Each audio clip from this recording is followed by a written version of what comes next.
Good morning and welcome everyone to the Ethics in Supply Chain webinar. It's wonderful to see such a broad range of attendees and the spread across industries and countries. We greet and acknowledge you all this morning. On behalf of our CEO, Professor Dion Rousseau, and the team at the Ethics Institute, we'd like to thank you for your attendance this morning. By way of introduction, the Ethics Institute is an independent public institute. We produce original thought leadership and offer a wide range of ethics-related services and products. Our vision is, through our work, to contribute towards building an ethical society.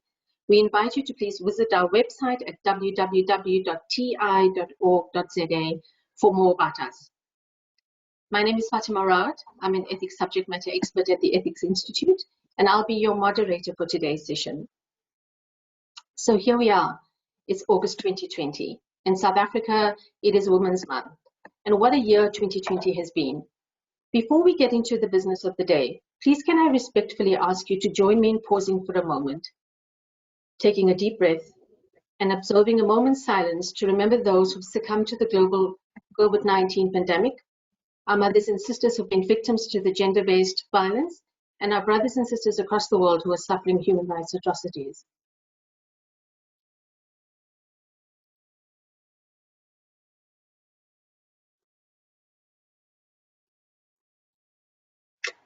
Thank you, everyone.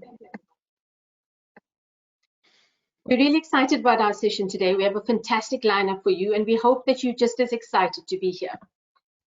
Our focus of today is to talk about ethics in supply chain.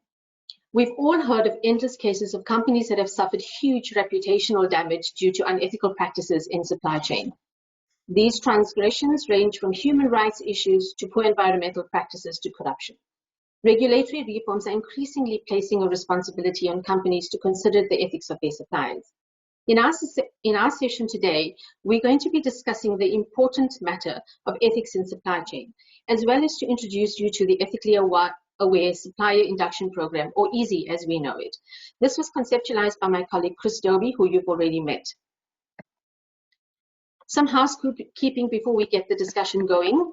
We would really like to hear from you as the session proceeds. Shane has already explained to you how to use the Q&A.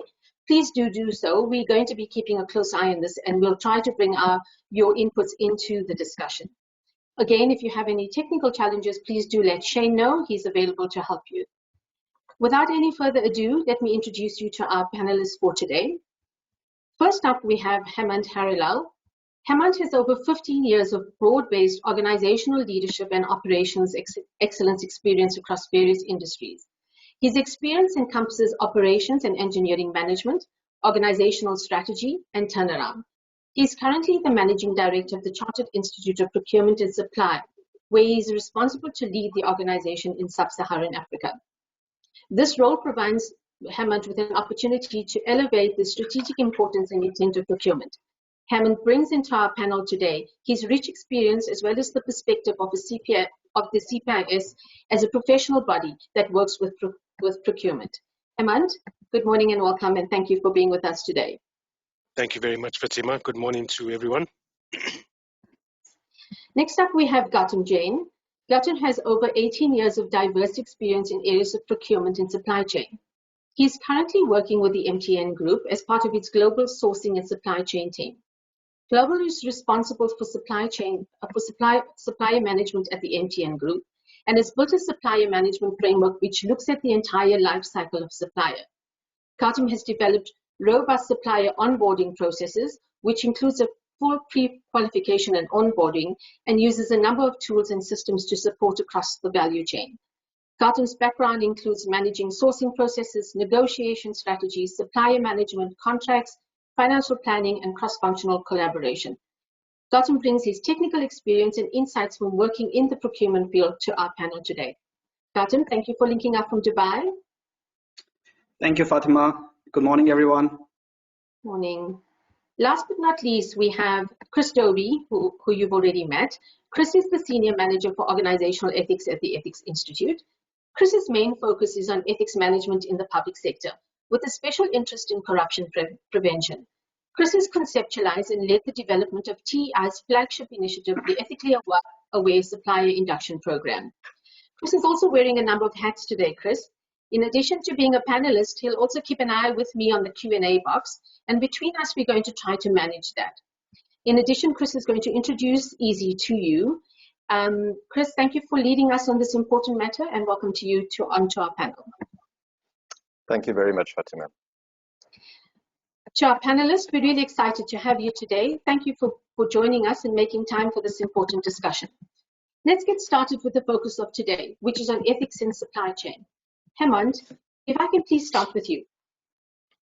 By way of introduction, can you please share with us your reflections on the importance of companies managing ethics in their supply chain processes? Thank you, Fatima. Well, this is a topic that's really close to me, as it should be to everyone out there. I think to begin with, it's apparent we live and operate in a world where everything is connected, and understanding the impact of our sourcing and buying decisions has never been so important. While the concept of ethics and responsible procurement is not new, I think the increase in global and cross-border sourcing has highlighted several serious issues, and this has to be addressed. Ethical and responsible procurement is now an economic and reputational imperative, and in many contexts, a legal requirement too. Governments and consumers are increasingly aware of such issues and are supporting, if not demanding, that businesses act to implement ethical sourcing programs. Organizations will suffer reputational damage if they are found to be sourcing from suppliers which use exploitative labor, for an example. I think companies face legal sanctions if their suppliers are found to be involved with corruption or bribery. Increasingly, staff also can face criminal prosecution for involvement with fraud, corruption, and bribery, even when this happens offshore. And negative impacts can be very costly to organizations. In recent times, we have unfortunately been presented with several examples in our region.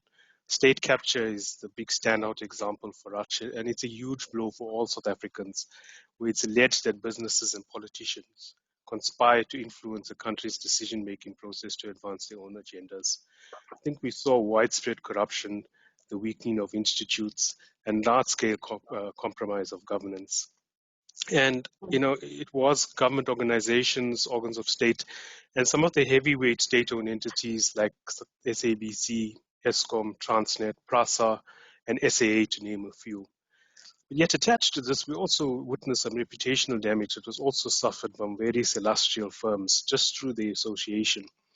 Ethical lapses were highlighted in global accounting giants KPMG, management consultants McKinsey, Bain, German IT company SAP. We also saw the end of Bell Pottinger just due to the association and dealings with the Guptas. I think one example that also comes to mind is the unethical practices in the private organizations. EOH, a large IT service management company, went belly up after being implicated in public sector bribery and corruption. Their share price tanked to under 5 Rand a share after once being the darling of the stock exchange. I think the reputational damage they suffered may never be repaired, and their slump has also led to many or several loss of jobs. Yet, I think there's also positives about remaining ethical. I think organizations naturally want to avoid these negative impacts. On the other hand, a track record of sustainable and ethical procurement activity can encourage investment and improve employee morale, as well as exceed legal requirements. Take, for example, single-use. Sure. Thank you, Hemant. I'll come to you on the positives shortly. Sure. Let me move to Gautam. Gautam, from your experience, do you want to share with us, by way of introduction, your reflections on the importance of ethics in the supply chain processes? Sure. Thank you, Fatima.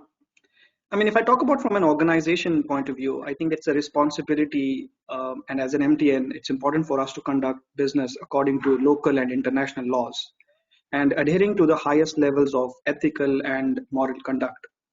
And we embrace this across all parts of our business, especially in procurement and supply chain. So giving you some examples, we have clearly defined policies, procedures within procurement organization, and we make use of digital tools for onboarding our suppliers and during sourcing processes. This outlines our commitment to respect and promote fair and transparent practices across supply chain. It is also important to make people aware of these policies. For example, at MTN, we have a zero tolerance policy to bribery and corruption. And now these are shared with the teams. We make ethics week within our company to emphasize that MTN is serious about business conduct. Now, as the suppliers are seen as an extension for our business, it is important that they also share the same commitment towards high ethical standards and operate in a responsible manner. And this is only possible when our suppliers are aware of such business practices.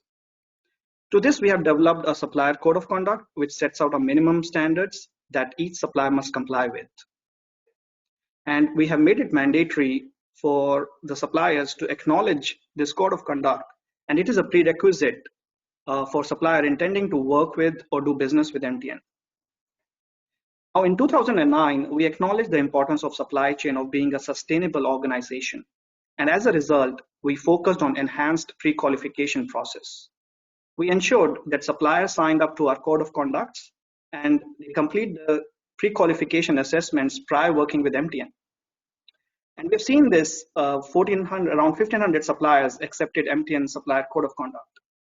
And to this, we also conduct supplier workshops to make them aware of the ethics across the group. And we report this to our group board social and ethics committee. And to a positive effect of that we have seen is that the MTN supplier relations risk, which was assessed by ethics risk assessment, it dropped from moderate to low in 2020. So we have seen this significant positive effect of these efforts. In the end, it is important to manage ethics in supply chain as it gives confidence to your external stakeholders and your shareholders of the company that they are investing money in a company that is managing environment, social, and corporate governance effectively. Thank you. Thanks. Thank you, Gautam and Hemant, for giving us the big picture perspective, and then Gautam for giving us the perspective from MTN. Chris, would you like to come in by way of introduction and give us your perspective, given that this is the field that you work in, by way of introduction? What are your reflections on the importance of ethics in the supply chain processes? Thanks, Fatima. Yeah, I suppose we sort of asking the question about the why. Why is it important that organizations should manage the ethics of their suppliers as well? So I think we've sort of come to the point where realizing that it is important for organizations to manage the ethics of their employees. And this is now going that step further in saying, yeah, but it's not just your employees that are important, it's also the people who you do business with that becomes important. And I suppose, again, we look at the moral reasons and we look at the business reasons for that. And the moral reasons have always been with us. A business has a potential positive or negative impact on society, and the same can be said for its suppliers. And as Hemant indicated, with globalization and cross-border trade, that potential impact on stakeholders is now just a little bit further away from you, and it's a little bit more difficult to know whether that impact is positive or negative. So yeah, I suppose that's on the moral side. There is a responsibility on organizations to make sure that their impact is positive, preferably. And then on the business side, there's just so much more focus on the ethics of organizations and also then into their supply chains. And partly that's driven, I think, by social media, that's driven by just a global awareness around the importance of these issues. Things like climate change, human rights violations and the like are just much closer to consumers at the end of the day. And that's also meant that regulators and legislators have taken a particular interest in these matters. And we're seeing a lot of international regulation and legislation that puts a proactive obligation on organizations to make sure that they aren't engaged in it. Now, the important thing that's happening is that the regulators and the legislators are saying, okay, but it's not just good enough that you aren't engaged in it. Because it's very simple then for you to then pass those transgressions onto your suppliers or people who do business on your behalf. In other words, a third party now does these things on your behalf, and and the problem doesn't disappear. So in other words, we're going to hold you accountable for what your suppliers and third parties do as well. So yeah, and let me stop there at this stage. But the business reasons and the moral reasons are starting to align more than ever. And it's really important that for companies that they start taking these things on board.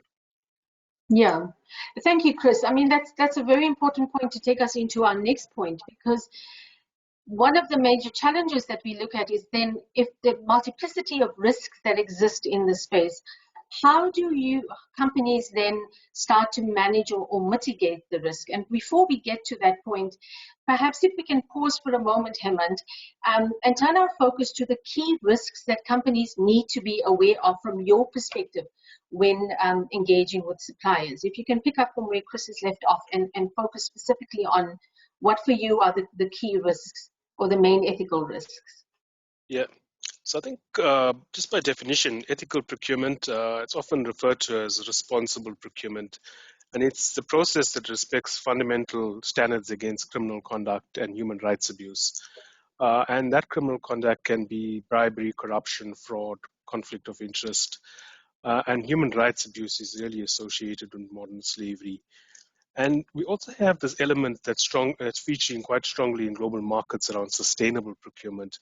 And that considers the environmental, social, economic consequences associated with the production, manufacturing, and even the logistics of products. So I think, Fatima, when we talk about the ethics agenda, we should refer it into the broader sense to include any form of modern slavery and minimize eradicating harmful environmental and social impacts. It's almost ethics plus, if you like. We should consider labor conditions for workers in supply chains. And our aim should be around improving those conditions in human rights. And the bigger picture is really to ensure a better results for all included, to increase business returns for buyers, suppliers, and workers. And if I were to just touch on some of the risks, modern slavery is really around bonded labor, human trafficking, and it includes forced labor, slavery. We talk about corruption and fraud, and I think we all know the definition around that. And there's some peripheral risks that's also features in supply chains. Many organizations, as Gautam pointed out, are conducting due diligence and code of conduct. But in those processes itself, you do have risks. You have market abuse. It's what we saw a few weeks ago with the procurement of PPE around COVID-19. Are you paying the fair price for those commodities and items? Local customs and practices can also override policies. There's risk of cyber, financial risk, credit risks. So it's quite a broad sphere, but I think we need to be in tune with all of those risks and have policies and procedures that safeguard us against that and speaks to all of this and not just one particular risk. I think in our region as well, when we talk ethics, we gravitate towards corruption and bribery. We should be looking at the broader picture and bringing that on board, because that's becoming a global imperative, and it can be a competitive advantage for you if you manage those risks quite well. Yeah. Thank you, Hemant. That's quite a nice big picture perspective that you're giving us. And again, bringing our awareness to what Chris was talking about the balance from the moral side as well as the business side. Yeah. Gautam, would you like to pick up from there? What for you, in your practical experience working in the field, are the key risks that organizations should be aware of in this space? Sure. Thank you, Fatima. So from my aspect, you engage a supplier in two occasions. So one could be that you are engaging with a supplier for the first time. So it's a new supplier who wants to get started working with MTN, for example. And then there'll be some suppliers who are already in the system and they are currently working, and there's an ongoing engagement with such suppliers. So I believe supplier onboarding is one of a key aspect, and it is a process where you start a relationship with the new supplier. And gives new supplier an opportunity to be aware of MTN standards that they need to comply with. Now, our onboarding process is completely digitized. It ensures complete transparency and accessibility to specific users within MTN. It is also like 100% audit proof with a clear paper trail and ability to store documents such as certificates and it provides alerts to trigger annual refresh. Now, our due diligence is divided into multiple sections. So we have company general information, ownership and management, financial section, compliance section, and declaration and information security. And each of these sections is targeting a specific ethical risk. So for example, we talk about company general information. So in this, we look out for anti-money laundering. We look at operational risk. We want to understand where the company's headquarters are, where are they receiving payments, so on and so forth. Then we have ownership and management. And this is to understand who are the owners, who are the shareholders of the company, and helps us to gauge any potential conflict of interest. Is there any politically exposed personalities in that ownership or any conflict with MTN? Now, moving on, we have a financial risk, which to understand the financial stability of our suppliers. Have they gone through any administration, financial disruption, bankruptcy, etc.? And then you have a compliance risk, which is primarily talking about litigation, bribery, corruption, child labor, environmental related risk, and so forth. And finally, which is declaration and information security. It covers the information security related risks, such as security breaches. So that is another important element from a risk perspective. Now, in addition to above, what we have seen is more from engaging our new suppliers, but once a supplier is fully onboarded, there always an opportunity or there's a potential of ongoing risk with such suppliers. So it could be like change in ownership with that vendor. That could lead to a conflict of interest risk. Then there could be requests for kickbacks, bribery, and corruption. Then you will have financial risk due to delay in payments apart from agreed payment terms. Then you may have operational risk as well, where supplier is unable to provide you quality goods and services. Now, these are all linked to few risks, and we have seen that sustainability being an increased focus going forward. There are some risks that comes under sustainability, as Hemant has already mentioned, about environmental, corporate responsibility, health and safety, and also looking at inclusion policies to support diversity in the workforce. So to summarize, this whole would classify 4 main ethical risks that company should be aware when engaging with the suppliers. So one would be reputational risk, whereas it talks about labor law violations, ethics violations, poor workplace conditions. Second is regulatory risk, where you talk about sanctions, politically exposed personalities, anti-money laundering, local law violations or environmental law violations. And then you can have financial risk, which is primarily related to insolvency, thefts, frauds, etc. And then finally, and the fourth one is the operational risk, which is like shortage in supplies, outages, IT security breaches, etc. So these are the 4 main ethical risks that companies should be aware of when engaging with suppliers, from my experience. Thank you. Thank you. Thank you, Hemant and Gautam. You've given us a really nice picture of the risks that organizations should be aware of. Chris, maybe you can come in from the work that you've been doing. Are there risks that suppliers may potentially also be experiencing to add into the conversation?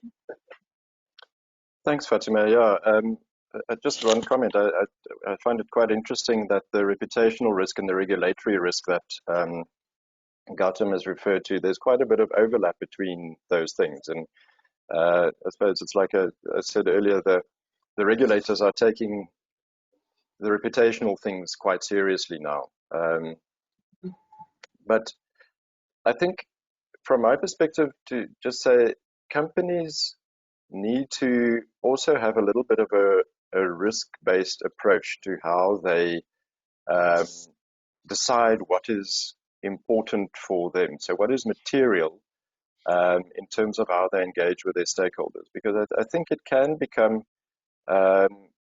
quite a compliance exercise to check everything for everyone, and not all companies can necessarily afford that. So, you know, the big systems that you put in place to make sure that all of your suppliers are correct. And at the same time, I think it's also possible to miss some details. I see there's a question on the panel that came from Eden saying, you know, how far should companies go to ensure ethical sourcing and in their supply chains? So is it just the direct suppliers, or is it the suppliers of the suppliers as well? So Mhm.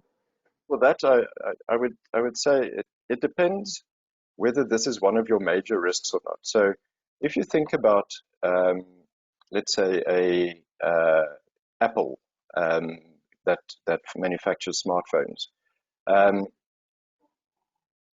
to what extent is there going to be a reputational impact on them if you think about it? So they need to be sure that they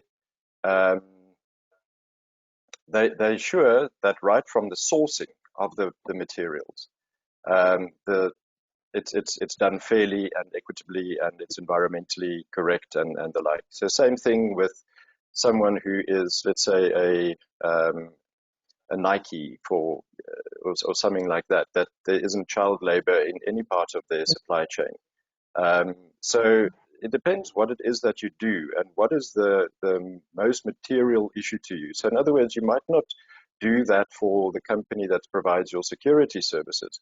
But if it is your key product that you are delivering and you have a major impact on how that product impacts globally, I think there's Mm. probably a responsibility to go beyond just your supplier, and that's where that entire source, from source to product, would be necessary to verify. But yeah, so organizations need to think about what is material for themselves. Mm.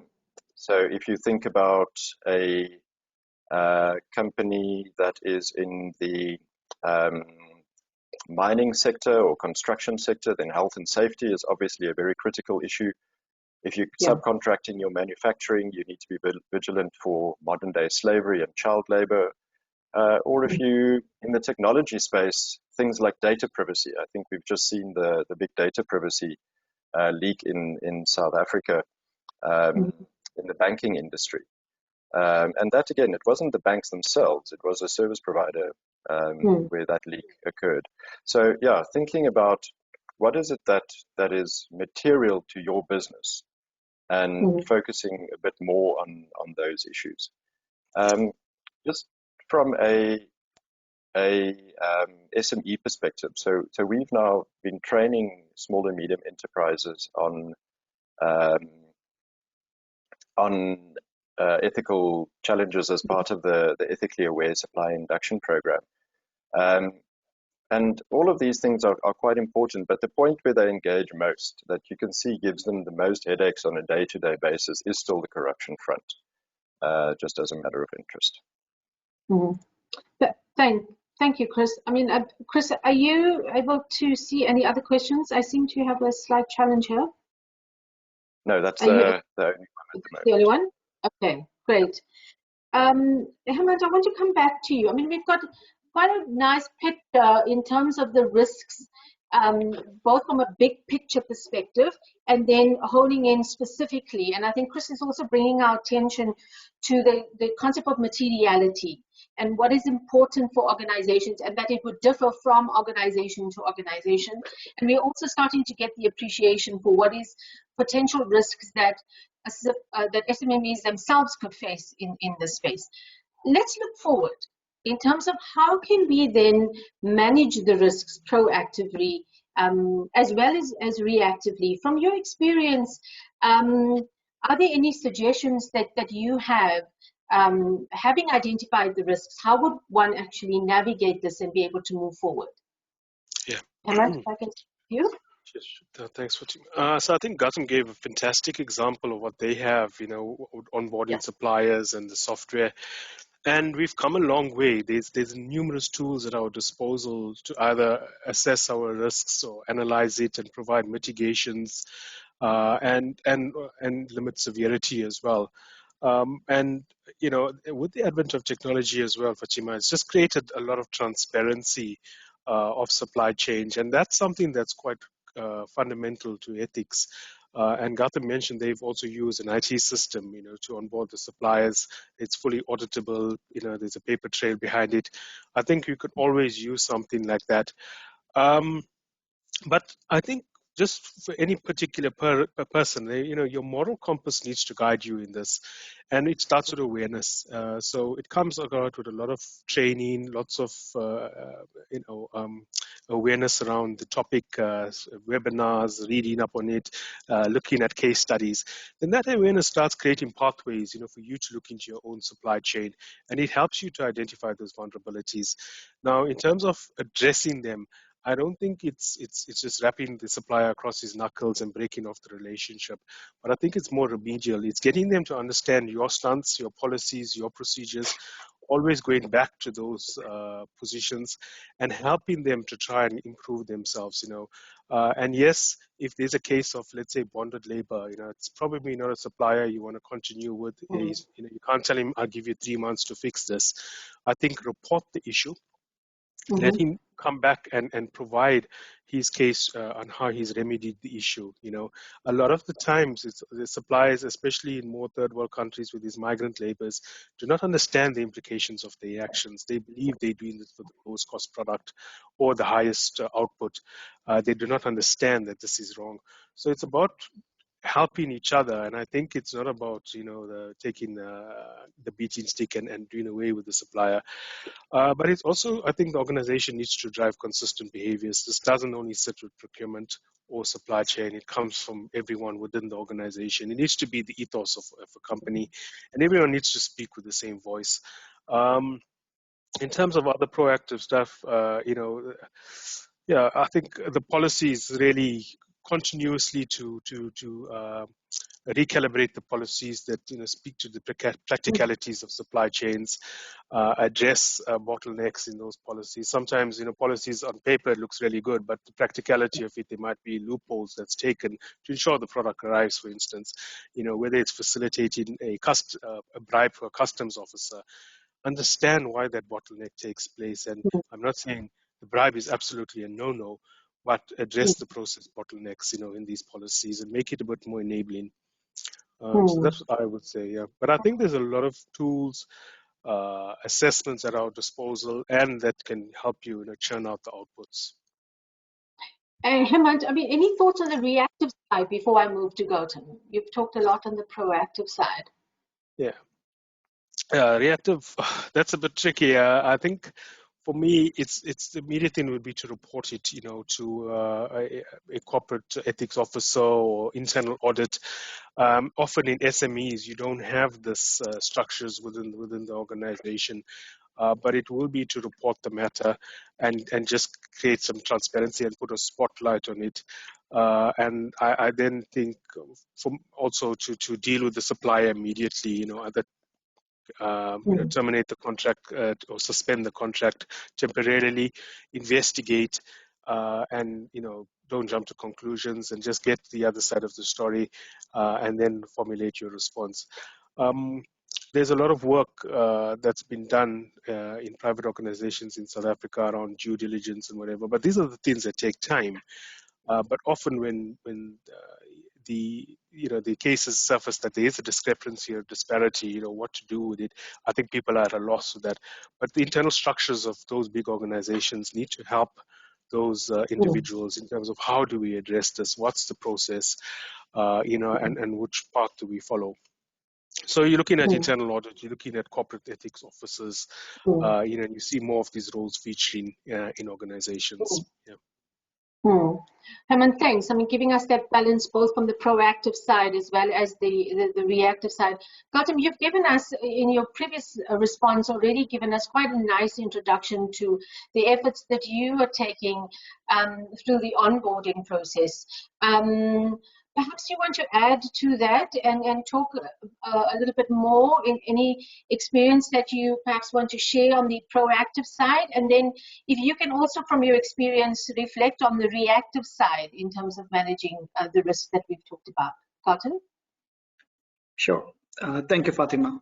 So as I explained previously, that we have already implemented a robust qualification and due diligence process, and now that makes us aware of the key risks associated with our suppliers. Now, it is also important that we validate and manage these risks using some third-party tools.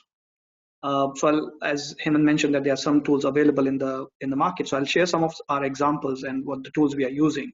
So I'll pick up the first one, which is ownership and management. Now, ownership details can easily be validated by using the CIPC website. So you can log in and see who are the key actual owners or directors and so on and so forth. And then we also screen supplier for any potential conflict of interest. Now, when we screen them, we have the ability to check the company history of the directors, shareholders, for any politically exposed persons, for any criminal backgrounds. And this does not mean that we disqualify a supplier, but it gives a clear understanding of our potential risk exposure. So that's on the ownership and management. Now look at the operational and performance point of view. So in this, we request new suppliers to provide some customer references. Like when you onboard a new employee, HR requests you to give some references. So similarly, we ask our suppliers to give some customer references to us as well.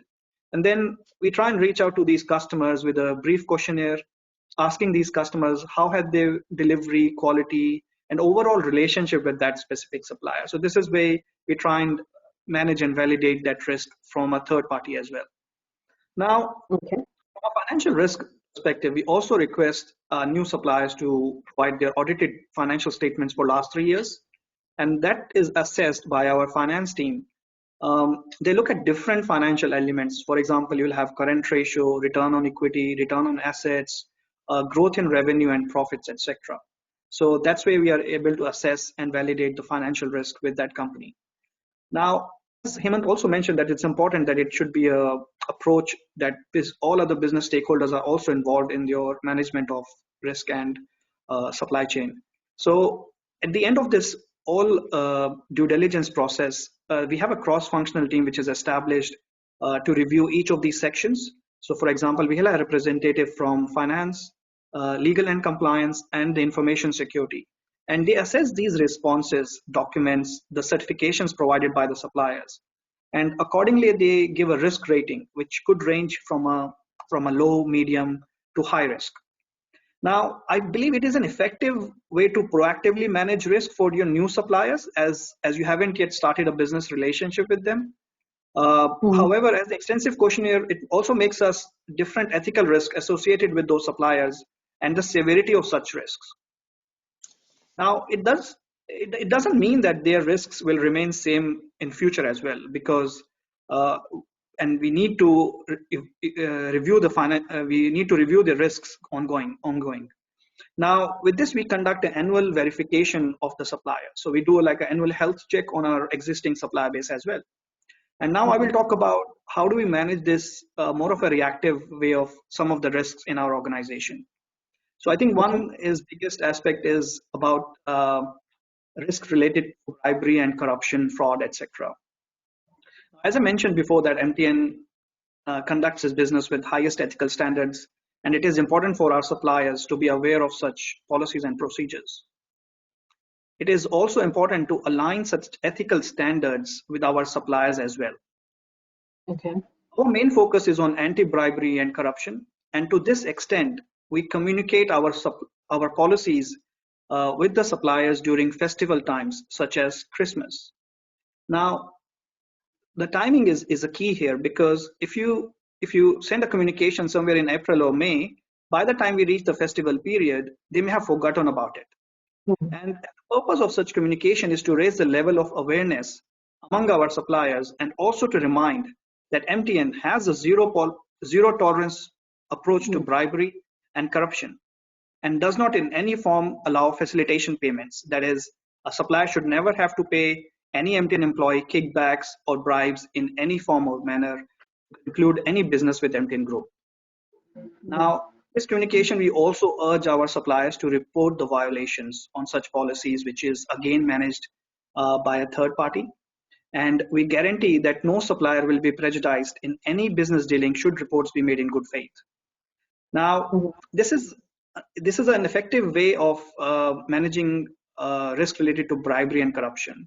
And we have seen cases are being reported and logged and are being investigated by a third party. Now, due to some confidential reasons, we are unable to share the number and types of cases, but we have seen that this is an effective way of controlling risk related to bribery and corruption. Apart from that, we also understand that communication is one way, but there is importance for the suppliers training to be conducted by our local companies as well, so that they are aware what about our code of conduct, how do we conduct. And these sessions are usually conducted along with the compliance team. And opportunities are given to suppliers to report anything they find unusual or any wrongdoings. So over 300 suppliers were trained last year on the code of conducts in our countries. Then I'll talk about some ongoing management of financial risk. Now we have also noticed that early payment for supplier small medium enterprises is also an effective way to manage their financial risks. Early payments helps those local suppliers, the small medium enterprise suppliers, in maintaining adequate cash flows to run their operations efficiently. Now, I think another important aspect that Chris touched upon was data security. And I think that's also a very important aspect from our ongoing management of IT information related risk.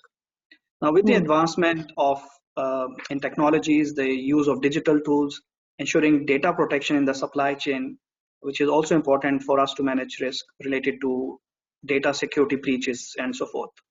Now, to this effect, we have introduced IT security annexures, and it was added in all the contracts in 2019, which enabling higher levels of data security with our suppliers, and ensures that measures and processes are in place for dealing with any potential security breaches. Now, another ethical risk in supply chain is the performance of suppliers. I mean, suppliers should be providing right quality of goods and services in a timely manner. And to that effect, we have put an annual supplier performance mechanism through which we get feedback from our stakeholders, and accordingly, they rate the performance of group suppliers. Now, this performance data collected is shared with the supplier during the performance reviews, and accordingly, a corrective action plan is created to overcome these issues and concerns raised by the different stakeholders. In the end, it is important to measure these risks individually, but should be actioned in totality.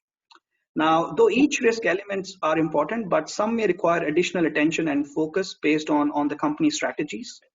Now, to this, we have created an overall vendor risk framework, which covers all these risks together, such as financial risk, compliance, legal, and performance risk. Now, the overall risk of suppliers is used to develop mitigation plan and actions to avoid such risk. In addition, the objective is that such risk scores can be used during your supplier selection process, so that we are aware how the risk is changing within the supply chain. So, example, increase in the business of high-risk suppliers may lead to increased risk within your supply chain. Thanks, Gautam.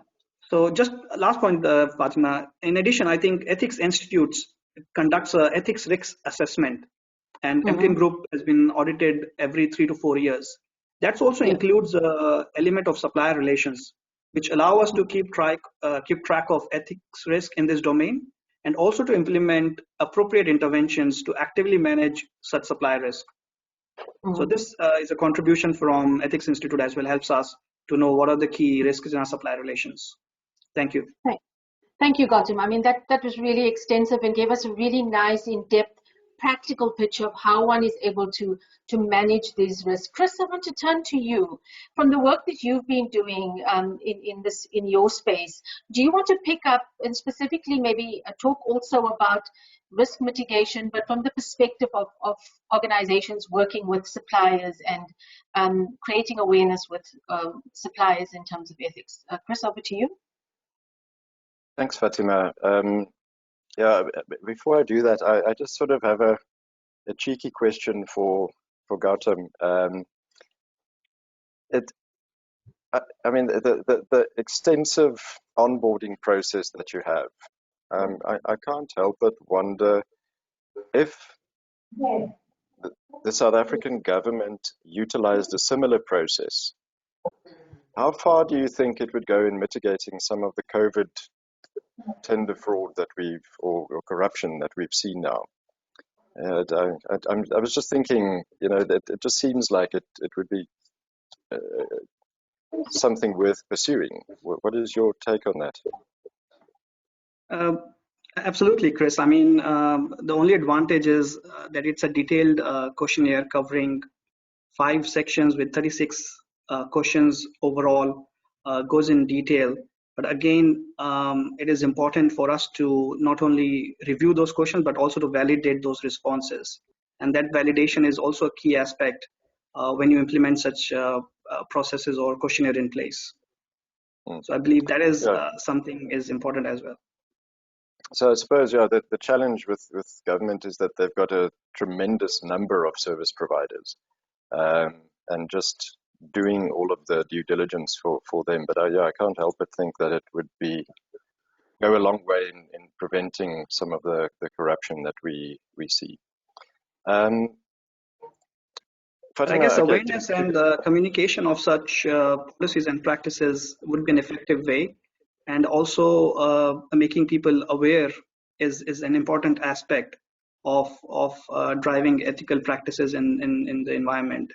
And giving them the mediums to report as well. I believe if you have like a hotline or a third party mandated line where they can be reported some incidents, and their identity will not be disclosed to the people who have been investigated or have been monitored. So I think that's confidence to the suppliers and to the employees can really help to control some of the bribery and corruption cases.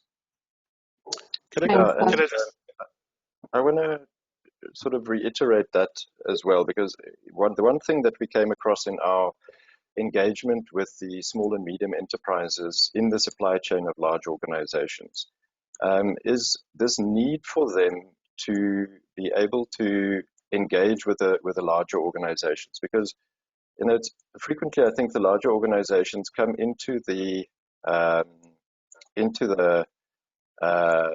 training session with the small and medium enterprises, thinking that they're going to train them on government corruption challenges and things like that. But frequently the small and medium enterprises come with this perspective that it's actually quite difficult to start doing work with larger organizations, because there is this perception that there might be some corruption in the onboarding process as well, so, or who gets selected to do certain work.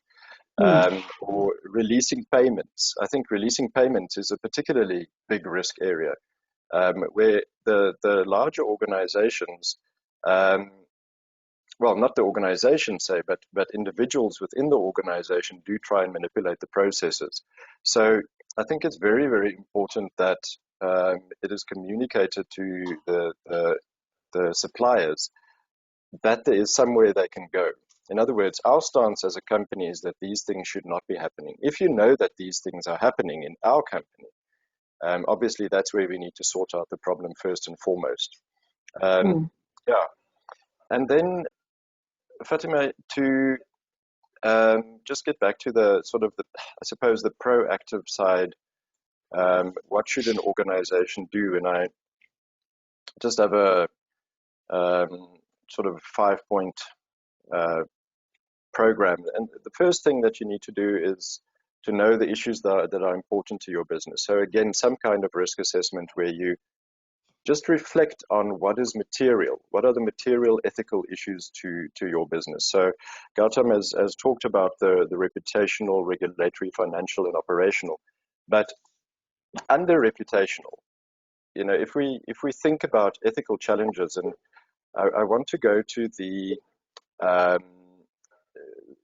structure of our ethically aware supplier induction program, because what we did is we went to the codes of conduct of a number of large organizations and sort of benchmarked and said, okay, what are the issues that are included in all of these codes of conduct? So what are the big ticket issues that would cover 90% or 95% of the issues that are important to all companies? And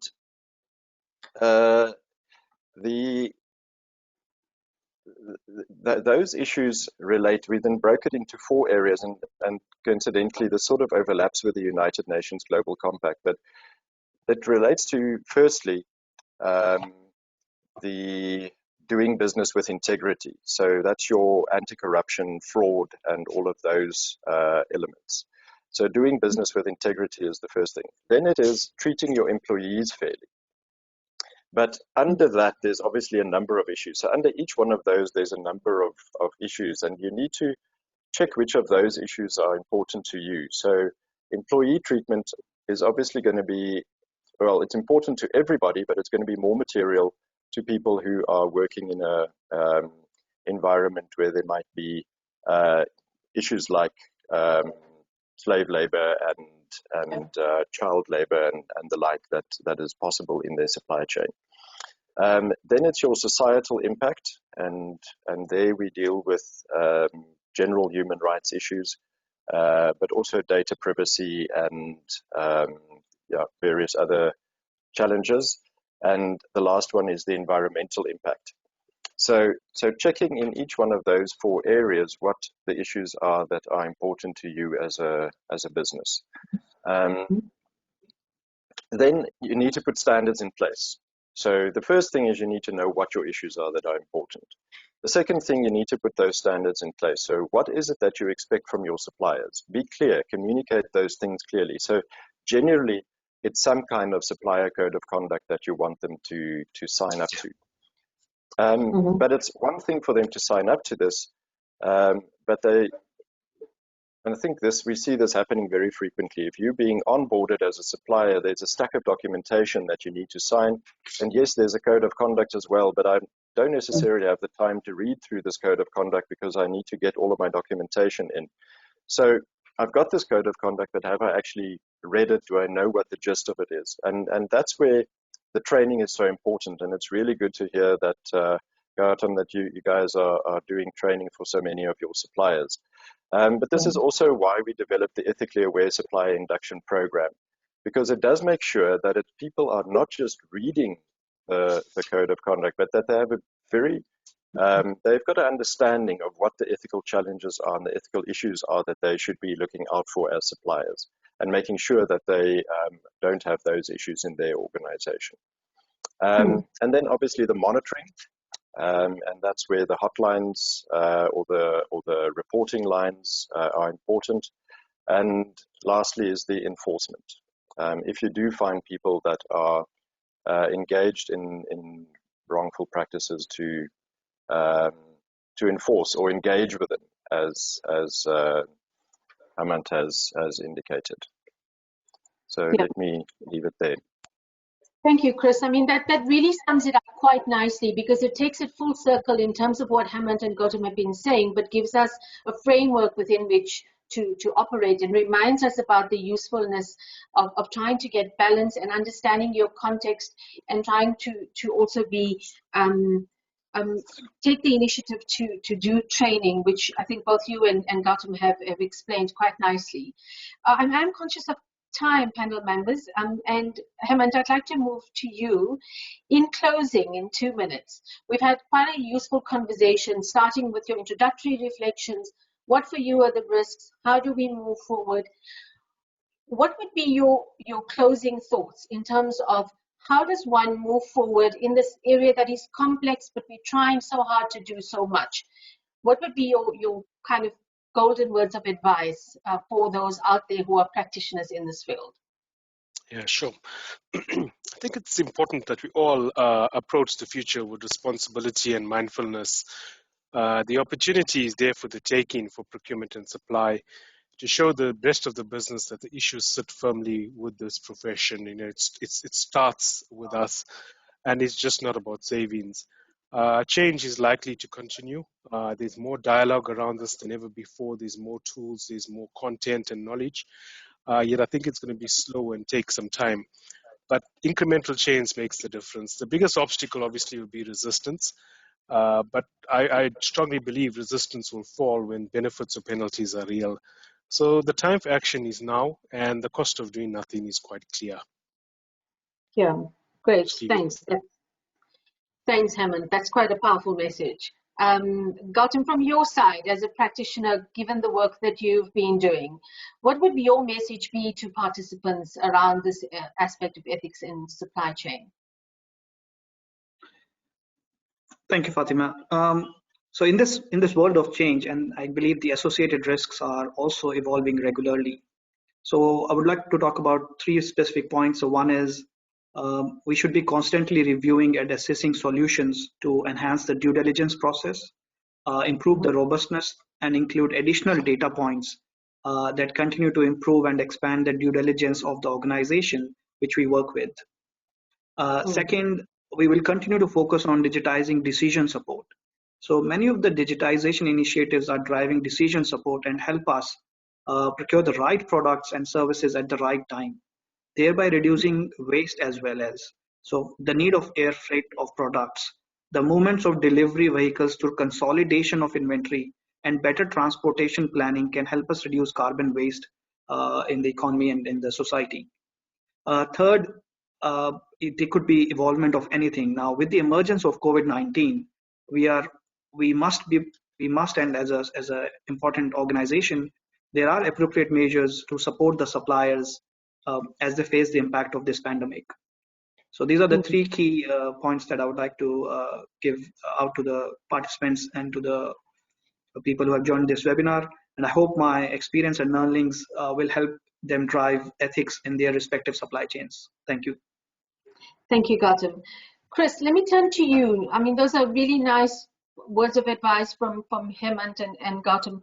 From your perspective in the work that you've been doing, especially in terms of leading this and the conversations around digitization, around robustness, what would be your closing advice to participants on this matter?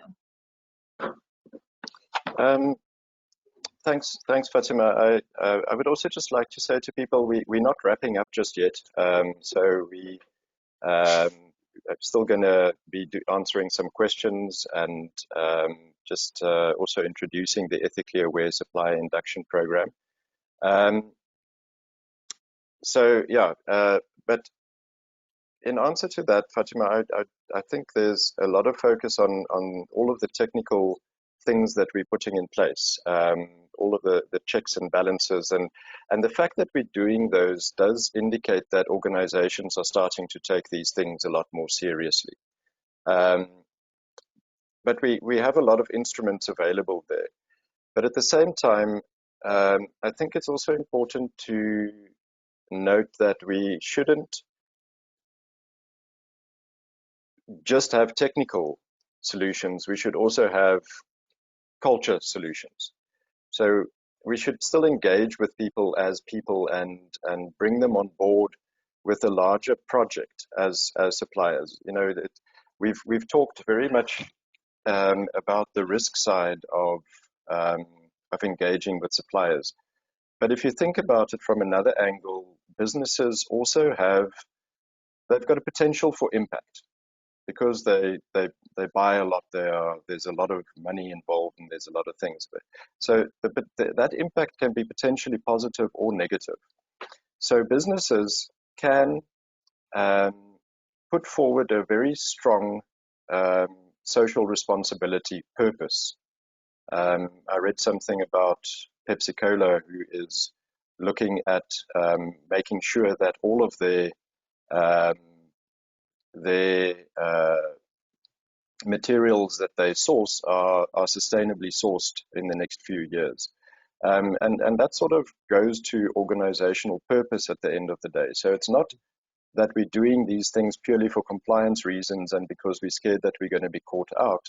It's because that we as organizations are buying into this, and we actually want to be we want to be better businesses, and we want to be businesses that our clients can relate to and that they want to support. So we're part of society and see ourselves as that, and that becomes a leadership message. I see there's a question here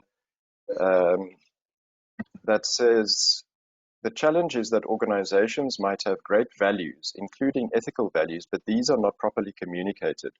Policies are written and compliance is expected. Values are placed on notice boards or desktops, but the continuous communication thereof is lacking. Speaking to the emotion of internal stakeholders would create a social contract for employees to hold each other accountable. So that's from Hedley Yankees. So I think that does summarize it quite well in saying that we should be careful of not just doing this for compliance reasons and the like, but it becomes a leadership imperative that drives it. And our policies and our processes that we put in place are there because they support our leadership process. And then when we find challenges in those areas, we know how we should act because our leadership has indicated that that's the kind of organization that we want to be. So yeah, not just, I think that sums it up. Thank you, Chris. And some really important points that it's really not about compliance. It's about sustainable business, and ethical business is sustainable business. Participants, I'd like to urge you to please utilize the functionality on the webinar to engage in terms of any questions or any comments that you might have. We really would like to make this as interactive as possible. So any additional comments or thoughts from your side, please do feel free to use that. Chris, are you perhaps seeing anything further on your side? Yes, there are some, but could we perhaps quickly deal with I just want to introduce the EASY as well, sure, so that we can take questions on that as well as the other aspects, if that's okay. To Gautam and Hemant, thank you very much for your inputs on our panel today. We really appreciate the pragmatism and practicality that you've shared with us. Your insight and your experience has been invaluable. And I'm sure that everyone agrees that it's been a very insightful and a very productive session. So thank you for your time and for joining us today. Please do stay on to the call. We still have another half hour left before we end on to the call. Thank you very much, appreciated. Yeah, and I think there might be some more questions going your way as well. So, okay. I just want to share my screen here. Okay. As Chris does that, I'm now going to hand over to Chris to introduce the Ethics Institute flagship initiative, the Ethically Aware Supplier Initiative, which Chris has conceptualized and will present to you on. Again, I'd like to urge our participants to please use the functionality on your webinar to ask questions to our panelists, as well as to Chris on EASY as he presents. Chris, I'll hand over to you. I want to just talk through the Ethically Aware Supplier Induction Program because it deals to a large extent with making small and medium enterprises in the supply chain of large organizations aware of the ethical issues that are important to them, and important to the large organizations that deal with them. So yeah, when we developed this, it was sort of in response to research that we did in Mozambique, where we realized that in certain environments, the private sector is actually an extremely strong driver of good governance, because things aren't necessarily implemented in the public sector. The legislation isn't very strongly implemented and the like, which means that the private sector does potentially become a strong driver of good governance down their supply chain. So we developed also together with the Coalition for Ethical Operations, we worked on the development of the Ethically Aware Supplier Induction Program.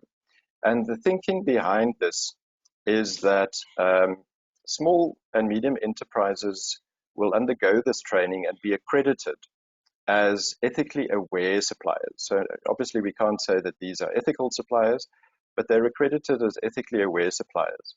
And we put quite a lot of effort into the development of this program so that it's interactive, it covers all of the issues that it should cover, but also that it's accessible. So it's about a 2.5 hour training that people will do, and it covers all of the key issues, and then there's an evaluation as well, but it's an engaging program. So go to the EASY website, www.easy-online.org. and you will find the video clip there. So please do go and have a look at that. And the website will also tell you quite a bit about the program. The idea is that small and medium enterprises are trained on the program and then accredited. So the thinking is that if you are a supplier to MTN, but you also are a supplier to Vodacom or Coca-Cola or any of the other multinational organizations or larger organizations that require this, you'll only have to undergo that training once. The training is valid for 2 years. So you are accredited as an ethically aware supplier. And it's also very important for us that the suppliers that do undergo the training are, or the people who undergo the training are senior managers within their organizations, so that they are in a position to effect change in the small and medium enterprises where they come from. And then if that is the case, we will accredit that organization as an ethically aware supplier. We are currently rolling out the program in 3 countries. So in South Africa, we're doing it, and then also in Kenya and in Ghana, where we are working with the UN Global Compact chapters there to start rolling out the program and mainstreaming it. We also are quite hopeful that we're having some conversations tomorrow to see if we can roll it out to some further countries.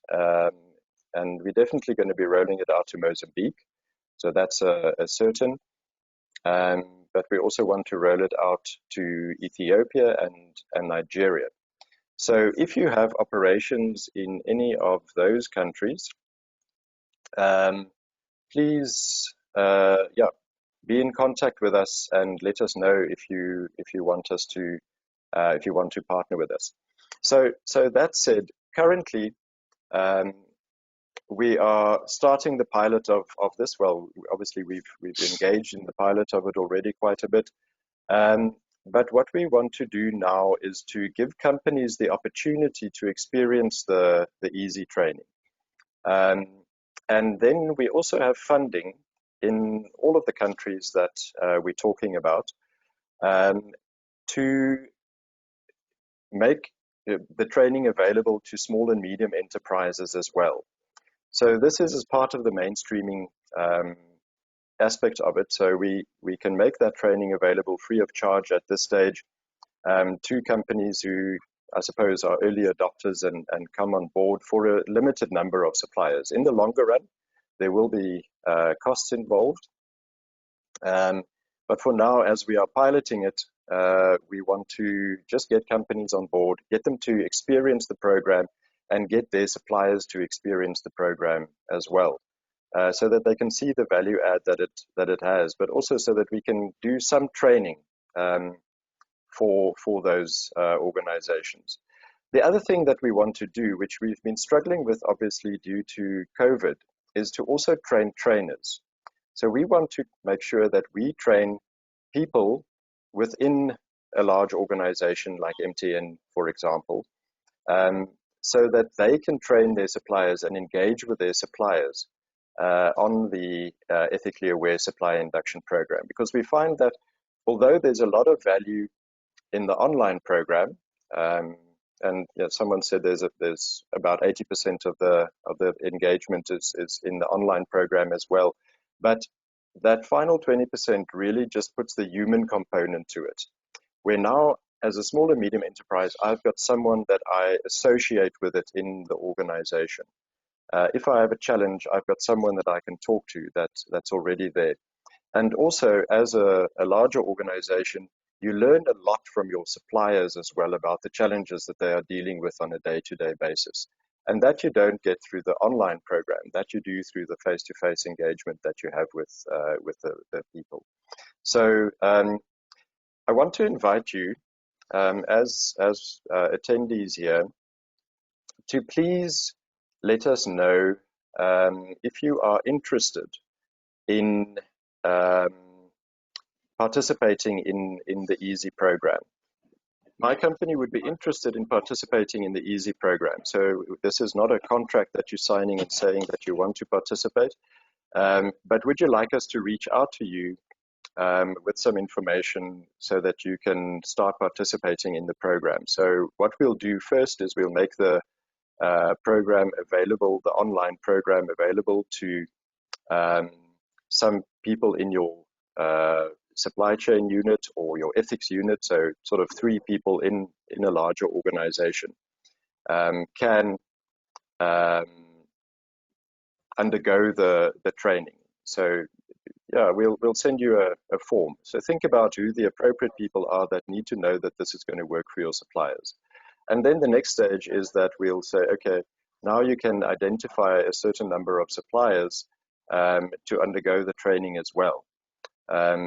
And yeah, so that's the next phase. So basically it's the online version. At a later stage, we will also start doing train the trainers as well, hopefully once we can do face-to-face things again. But that's not currently in our plan, but hopefully soon we will be able to do train the trainer as well. So Fatima, back to you, and thank you for the opportunity to introduce this. Obviously, it's something we think is quite useful. And yeah, please do look at the little video clip online if we don't get it shared with you, because it's got a very nice look and feel. A lot went into making sure that there's a narrative type of way of engaging. There's case studies that are animated and interactive exercises and things like that, so that it's a product that really engages your suppliers. Thank you very much. Thank you, Chris, for that introduction. One here, it says, these are great controls to ensure supplier due diligence. As a smaller company where you wouldn't necessarily have as much buyer power, how can you encourage suppliers to participate? Not sure if any companies ever experience pushback from their suppliers when it comes to completing questionnaires or participating in training. So I suppose the question there is, how do we get so we're not such a large company with all the buying power, but we would still like to engage with our suppliers around these issues which are important to us. How do we get them to participate? So maybe just throwing that back to Hemant and Gautam. Sure. I just want to understand the question. So the supplier, it's how you get suppliers to engage with your process. With the training and the like, yeah. Yeah, okay. Well, I think it comes down to your standpoint. I think it's about communication, that this is your policies, these are your procedures, and if you want to actually be a supplier to our network, this is what you have to do. And it's almost adopting that. It is a very competitive market space, and suppliers should actually be willing to do such stuff. In business, it's dog eat dog world. I don't think it's a choice. If you want to be part of that supply chain, you have to just engage and adopt. Okay, thanks, Hemant. Gautam, from your side, anything? I mean, I think most importantly is the accessibility of such procedure and policies, I would say. So for example, for us, we have uploaded all these policies, procedures on mtn.com, so that even for anybody who is not even a supplier, they just want to see mtn.com, look at the procedure and policies, it's available on mtn.com. So that's one way of making things accessible to the individuals, employees, suppliers, their workforce, their subcontractors, and so forth. So that's one piece of how you can promote. And secondly is regular communication, regular engagement. Doing surveys or questionnaires during the year. Sometimes we do like a 360 survey as well. We go back to suppliers, ask how they have been relationship with MTN so far, and then we pick up some of those comments as well to see if there is any improvement required in our procedures and policies and so forth. So it's about keeping yourself relevant also in the process. Yeah, Chris, correct. Anything from? Yeah, I think also yeah, to perhaps be realistic about it. If you don't have that much buying power, it might be that it is more difficult to engage your suppliers. And then to break your communication into smaller chunks. So to send out messages and quotes and whatever it is that you want to do to just indicate your commitment to the kind of practices. So yeah, to not try and get everybody there for a 2-day training session, but to rather send them small chunks of information about the things that are important to you. Yeah, absolutely. It's about keeping it all relevant. Gautam, did you want to say something? I think I completely align with Chris on that. Great, thanks. There's another question here. Can we still take one more question, Fatima? Yeah, I will allow for one more. Chris, thank you. If you can read it out. Okay. Are the panelists able to share on any experience where suppliers were found lacking during the regular assessment of supplier ethics conducted? And what were the consequences for the suppliers as well as the organization involved? Gautam, I think maybe that's in your direction. If I understand the question correctly, it's like, what actions do we take if we find anything which is experienced unethically? So as I explained that there is a third-party company that we deal with, and that's the one that are manning the hotline as well. So they look at those, and then there's a consequence management in place. I can talk more on a supplier side, but from a confidential reason, I will not like to talk about on the MTN side. So from an employee, from a supplier side aspect, so there's a consequence management program in place for us, wherein we look at the supplier performance and the other risks associated with that supplier management. And as I think Hemant also highlighted, that we end up either suspending that supplier till that corrective action is implemented, or that corrective action is aligned and is mutually agreed with the supplier. And then if they're fully implemented, we go back and validate if it's what in place, and then we lift that suspension as well. So this is what we put in place to ensure that supplier takes these things seriously and put the measures in place to ensure that this doesn't happen again. And I guess consistency is also key, Gautam, in what you're advocating. Absolutely. I mean, so the idea is that we run these assessments or consequence management quarterly. So we look at these things on a quarterly basis, and then we review this. So for example, if we find someone has improved, we bring them back on. If someone has not improved and degraded further, then we put a different measure to them as well. But yes, it's important that to review this on a quarterly basis. And another aspect is it to be communicated across the supply chain, so they are aware which are the suppliers we are referring to, so that it should not happen that in one country you are saying this supplier is not performing or not good, but at the other end in some other country you are promoting the business with that supplier. So that message and that consistency should be there across all the countries as well. Absolutely.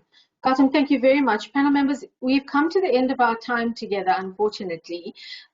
Chris, with your permission, I'd like to close off on this, but also to say to our attendees, if you have any thoughts after today, if you have any questions, if you're curious about anything, please don't hesitate to reach out to us at the Ethics Institute.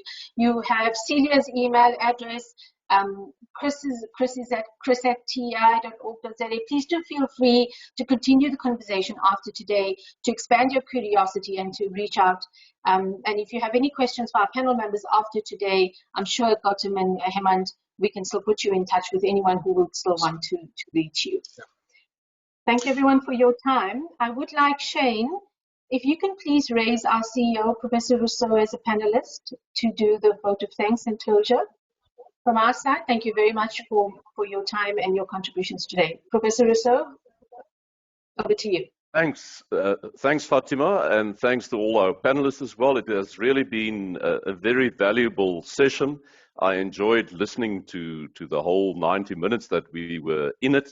And I would like to start by first thanking Chris and his team for putting this together, and also very satisfying, Chris, to see that the EASY program is starting to spread beyond South Africa. There are now 4 definite countries in which it will be rolled out, with more to come. So really work to be proud of there. And then I would like to thank our 2 panelists, Heman and Gatem, for your contributions.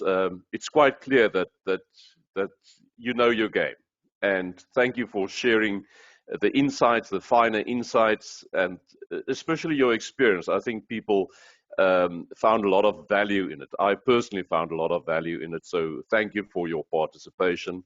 And then finally, Fatima, to you as well, for leading the engagement this morning, and of course to everyone who participated and to ask these questions. It's contributed to making this a very worthwhile experience. Thank you very much, and go well. I'd like to finally just thank Celia and Rafilwe in my team who did all of this and put it together. So thanks to them too. Thank you. Thank you, everyone. Thanks. Bye. Bye-bye.